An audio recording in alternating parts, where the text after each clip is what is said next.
welcome to the Virtual Groom Room. My name is Jack, your host. Today I'm bringing you another shaving video. And my choice of soap today is going to be Nordost by Barrister and Mann. This is a pretty unique scent. I don't think I've smelt many orange-based scents before. There's a few, but honestly, I don't think many of them have been executed very well. It's quite difficult to replicate the scent of orange, and I think Barrister and Mann have absolutely nailed it. The scent on this, and the way he describes it, is a slightly smoked orange. Imagine you cut an orange in half and press it to the barbecue for a couple of seconds. That is exactly what it smells like. This soap is in his new Excelsior base, which is top tier, absolutely fantastic. So that's the soap we're going to be using today, and we're going to be using it with the matching splash. I have a new razor. You guys saw me use the Tatara Masamune Nadachi. I like that razor. I didn't particularly like the blade feel, so I've decided to invest in this guy. This is the Tatara Masamune. Now this is their first razor. This was the one they designed before the Nadachi. Pretty much all they did with the Nadachi, as you can see, is a slight tweak on the handle. I still don't like this handle very much. Those shapes here, kind of like the rounded bottom, really do not appeal to me. But, preference. The razor itself is pretty mild. I've used it already. It's not anywhere near as aggressive or as efficient as the Nadachi, but it wouldn't be. However, I would say it's considerably smoother. So that's going to be our razor. We'll talk through the razor as we use it and kind of go through that way. And finally, my brush of choice, orange brush and all that, is going to be the Goblet of Fire brush by That Dumb Rob. And as I've said before, inside this is the Chinensis tip knot. I think it's V2. It might very well be V3 as well. I can't quite remember. So let's get a decent load on this brush. So I've been in Edmonton. I wanted to record a video in Edmonton, but honestly I kind of underestimated the amount of work I'm gonna have to do there, and I'm not exaggerating, I was doing 13-hour days pretty consistently. So forgive me for the lack of video up there. When I go up there next, hopefully it won't be as mad and I'll be able to, get a video for you guys, but yeah, still quite tired, recovering. Had a day of travel yesterday, which I fucking hate LAX. It's the worst. It's the worst airport for me. It's like the culmination of people that have zero spatial awareness, and that really fucks me up. Not only that, but in the Delta section, none of the fucking chargers that attach to the seats work, so I couldn't charge my phone. Couldn't charge my laptop, couldn't do anything unless you go into one of those shitty overpriced restaurants and get some of their shit food, and then you can use one of their plug outlets. But I didn't do that, I refused. But yeah, I'm home now, back in good old New Mexico, where the sun isn't shining and it's cold as fuck outside. I'll be honest though, I take any cold over Edmonton cold. Edmonton makes every cold places look warm. When I got there, in Celsius, it was -14. And yeah, it's pretty fucking cold for me. I've never experienced cold like that. Luckily, well, fortunately for me, the week before I got there, it was like -50.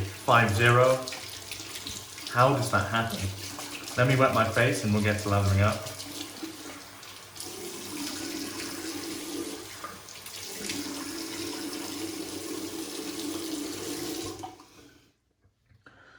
Okay, so I'm still recovering. I might seem a little bit tired, and that's absolutely because I am. I was getting limited sleep.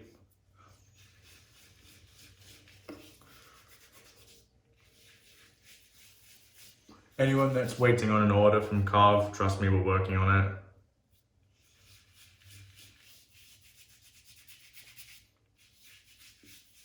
I only now understand quite how much work goes into making a razor, and honestly, it's bananas. with just Chris really able to do the bead blasting, which is by far the most time consuming part. Because if you can just program a machine, you can fuck off and pretty much do what you need to, but the bead blasting is completely manual. And he was bead blasting for 6 hours on Saturday, well, probably 7 hours on Saturday. And it only helped us get 40 orders out, so. And for anyone that doesn't know what bead blasting is, it's very, very hard. You're stood over a cabinet, kind of like this, and it really wears on your joints and your back.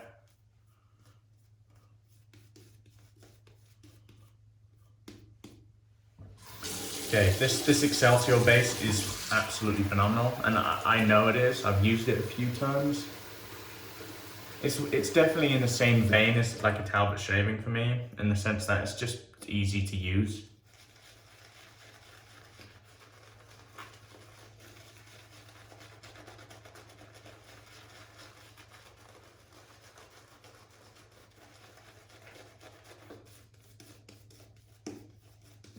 I greatly respect what Tatara do, because honestly, quite a lot of companies in this industry don't make their own shit.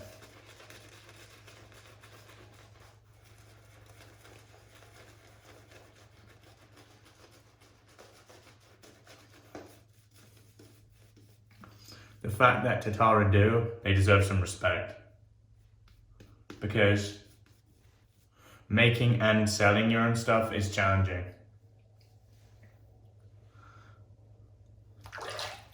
Because it would be so much easier if we could manufacture elsewhere and just say to the person who's manufacturing, hey, I need 1,000 of these.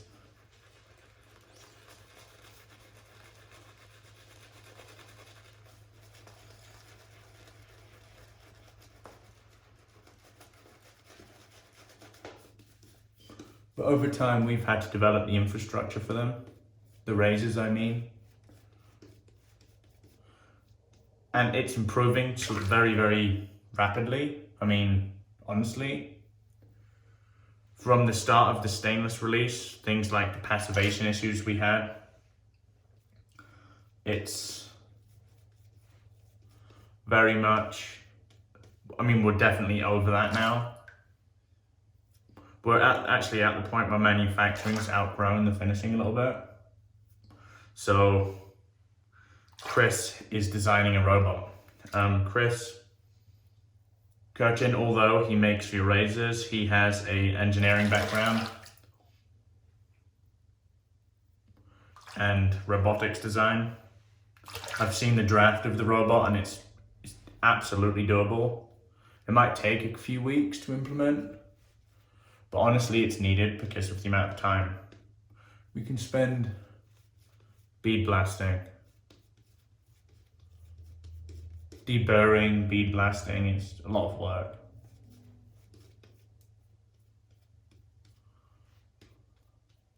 This stuff just builds, man, it's pretty mad.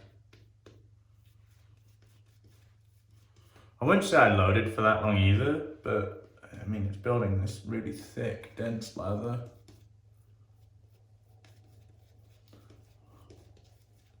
Couple changes to Sample Sunday. I'm not going to be doing that every week because I feel the channel becomes diluted with those videos. Don't get me wrong, I love using samples, but it's kind of like I don't want half of my videos to become samples, so I'm going to change it to every 2 weeks.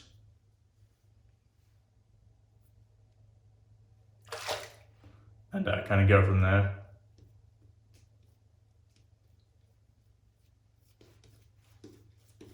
Okay, let's paint a bit of water in here. The volume is built up wonderfully. It's not so much voluminous more than it is dense. And I give Will some props here because he was the first to kind of go back to the drawing board and redesign his base, like in the latest run. And this still stands up to anything else, in my opinion. It's outstanding. I mean, with stuff like milk steak is brilliant, but it takes quite a lot of focus to get perfectly right. Sago is wonderful, but again, takes quite a lot of working to get it right. This, you just do what you normally do and you'll get there in a pretty short amount of time. The only reason I've been lathering for ages is because that's kind of what I do. And you'll know that by now if you watch this regularly.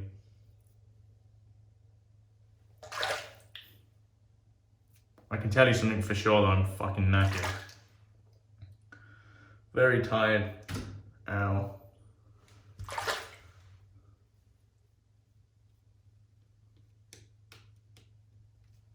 Insane volume. Like, I can't quite remember this from this base.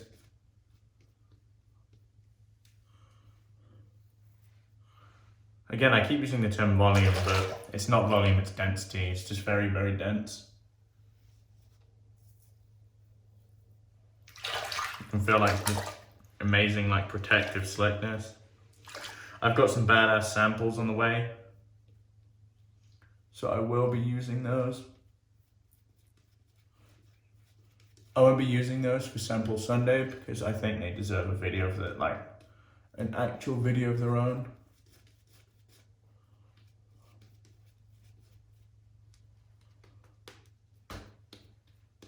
It's almost there.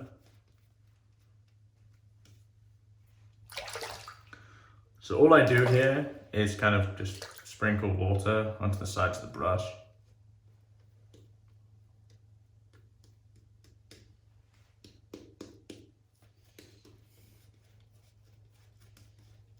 Okay.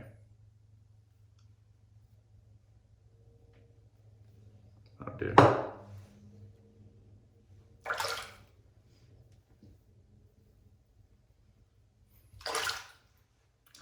Okay. So as I said at the start, our razor of choice is going to be the Tatara Masamune. They do an OC plate, which I have here, but we're gonna just use the safety bar version on video first, and then we'll give the OC plate a try. The OC plate has a slightly larger blade gap. Here it is. Let's go with the grain. I've got Polsilver in here.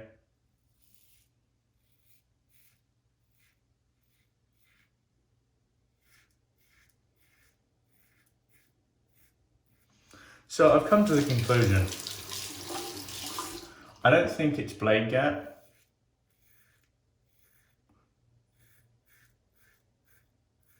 That provides, I don't think blade gap makes too much of a difference because blade gap is arbitrary.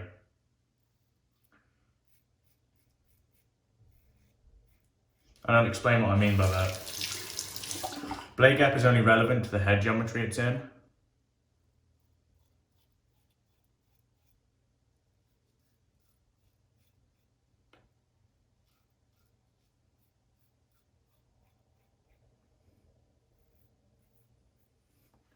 Very good shape.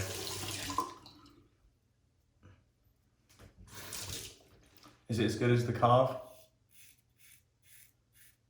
I don't think I'm the man to answer that.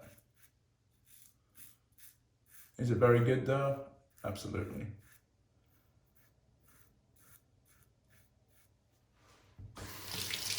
Very easy to use. The blade angle, I mean, kind of like the shaving angle.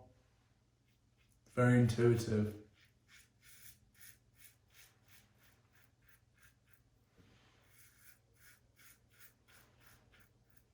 I can be honest and say I'm not a huge fan of the aesthetics of this either.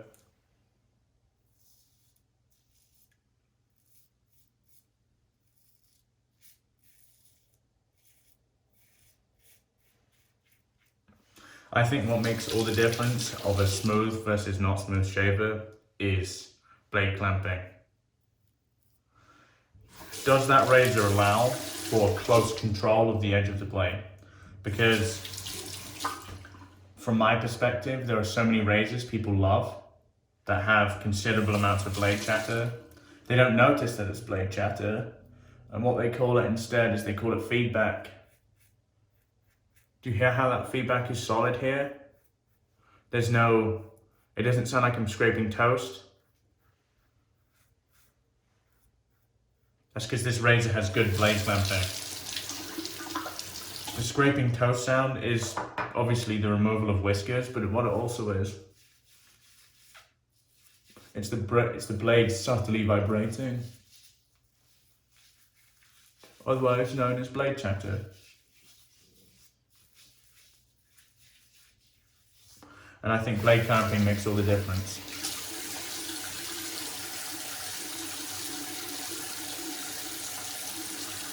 Ridiculous residual slickness. Oil on glass slick is the way I would describe this.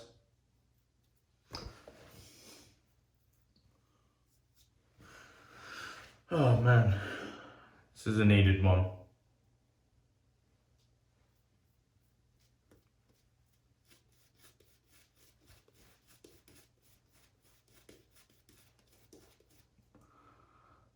Just use the flow through.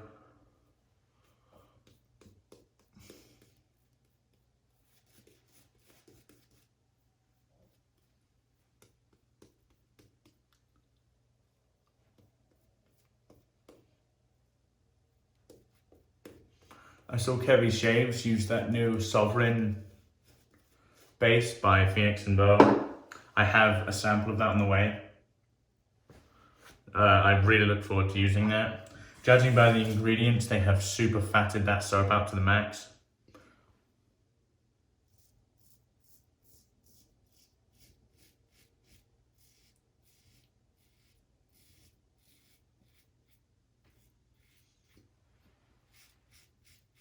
So the way I would describe good blade clamping by the sound it makes,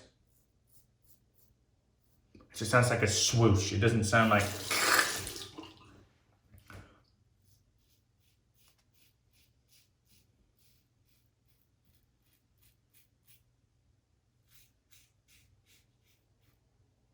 And that's kind of how I would describe the sound of this. Swoosh.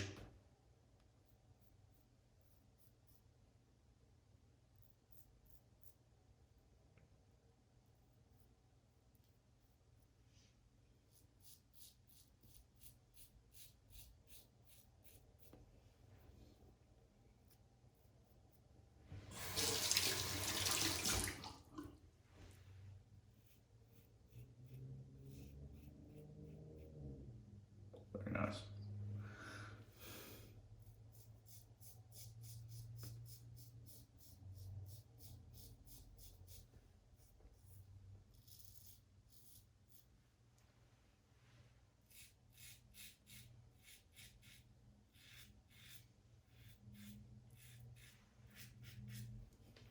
The soap is just very, very slick.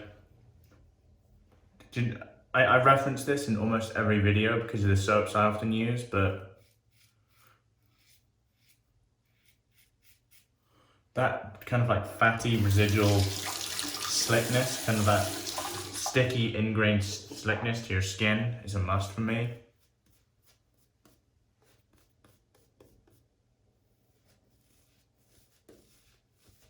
So this is a mild razor, and I kind of need to do pickup sometimes. It's not like 0.68 on the home like start razor mild, but it's still pretty mild.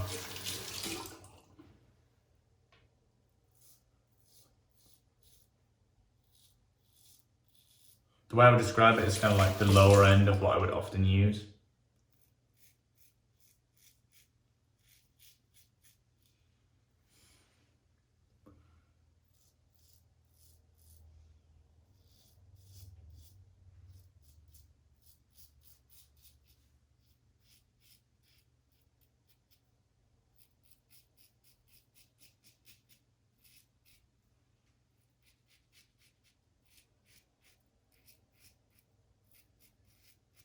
Really good blade edge control, which, as I said, comes down to good blade clamping.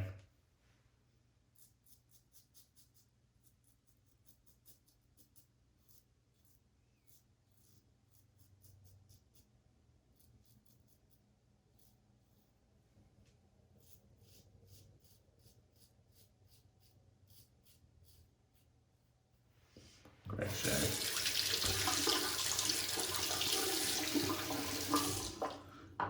Okay, let's get the loose soap from the brush here and kind of see what we have.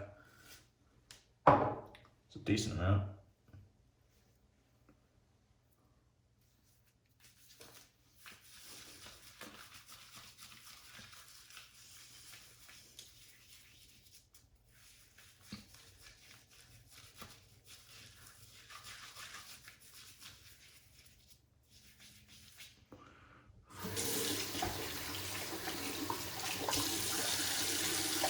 I hate having soap on my lips, man, it annoys me. Let's clean this brush out a bit.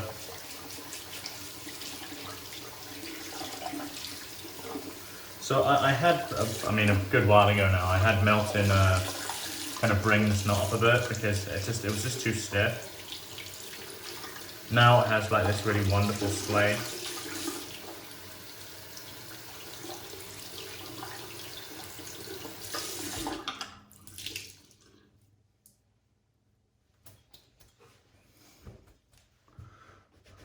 Dry the brush. This is all I do. Get the towel here and just kind of like back and forth. At the very least, it gets the tips predominantly dry.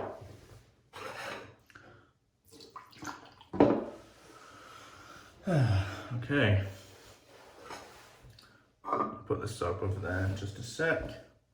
Let's wash the face and we'll get to the post.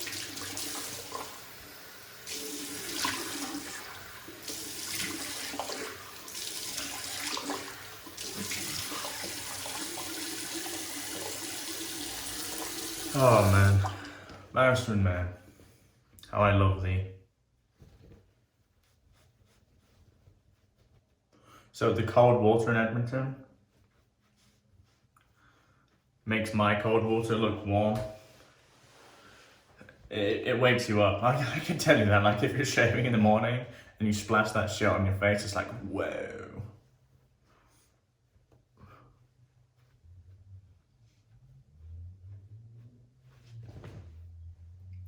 Wonderful post.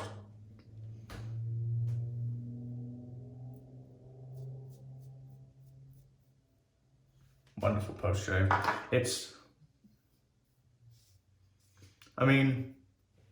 You know Barrister and Mann is some of the best around. I don't need to tell you. It genuinely is. Okay, matching splash time. Nordost. This is in his Deltas formula, which if you watched my 5, 4, 3, 2, 1 video, I said was one of my favorites. And it is, it's excellent.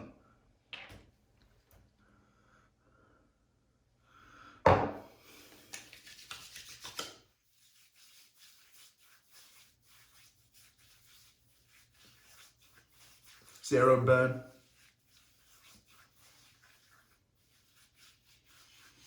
Lots of high quality botanicals in this. Loads. Oh, that orange scent is lovely. Makes me want an orange, or at least like orange juice or something. Okay, that's a fantastic shave. Let me go over what I used and I will let you guys get on with your day. So, soap of choice, 2 thumbs up from me. I don't know if they're still selling it. I think they are. Maggots might have it. Nordost, Barrister and Mann, top tier. One of my favorite citrus scents already, and I've used it once, really. I had a sample of it and I used that, but yeah, really, really wonderful. Razor of choice today, and happy I picked this up. Not a huge fan of the aesthetics of the design, but the razor shaves well. It has very good blade edge control, intuitive blade shaving angle. I can't really complain about the way this shaves, but I can complain about the way it looks. The dimples for me aren't sufficient kind of like blade knurling or handle knurling. They serve a purpose, but it doesn't serve it as well as something like that. Like that, if I get my hands wet, for example, that does not come out of my hand. It's solid. I feel as if the knurling on this hasn't been very well thought out because I'm trying to hold on and it doesn't work as well. It works, yes, but it doesn't work as well. So that would really be my only criticism. And the shapes, I don't quite like the symmetry, but it shaves very well. And I guess that's what matters. My brush of choice today was the Goblet of Fire brush by That Darn Rob, and the knot is either a V3 or a V2 tip knot from Turn and Shave. Really, really wonderful. One of my favorites. Look at that display, it's a monster. And finally, my post was good old Delta's Formula Barrister and Mann in the matching set. I hope you've liked the video today, guys. I'm happy to be back home, I guess. I wouldn't really call this my home, but it's my temporary home at the very least. Apart from that, if you haven't yet subscribed, please consider doing so. I very much appreciate it. If you're enjoying the content, leave a comment below, like the video, tell me what you think. My name is Jack, your host from the Virtual Groom Room. Have a wonderful remainder of your week. Goodbye for now.